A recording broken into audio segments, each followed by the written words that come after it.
Hello friends, দেখেন আমি একটা সুন্দর পমপম বানাইছি। দেখতে দেখতেছেন এটা আমি কেমনে বানাইছি, আজ আমি আপনাদের সাথে শেয়ার করতে চাই। তো চলেন দেখি কেমনে বানানো যায়। এটা ফার্স্টেই আমি দেখতে পাচ্ছেন একটা পানি আলা কিন্তু বেলুন নিছি। দেখবেন এই বেলুনের ভিতরে একটু পানি আছে। নেক্সট হচ্ছে আমাদের লাগবে এই যে এই হলো নেট। এই নেটের ভিতরে ঢুকান লাগবে আমাদের, ওই নেটের ভিতরে পানিওয়ালা বলটা ঢুকান লাগবে।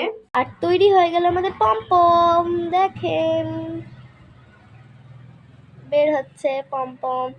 আপনারা কিন্তু এই ভিডিওটাকে আপনাদের বন্ধু বান্ধবীদের সাথে দেখাবেন, দেখবেন আপনারা এই পমপমটা পারবেন বানাইতে। জানি খুব ভাইরাল কিন্তু এটা। বেলুন লাগবে।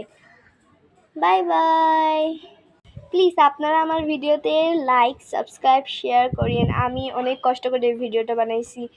দেখতে মনে হয় অনেক সহজ, কিন্তু এটা বানাইতে খুব কষ্ট হয়েছে। প্লিজ লাইক করেন, শেয়ার করেন, সাবস্ক্রাইব করেন। Bye bye.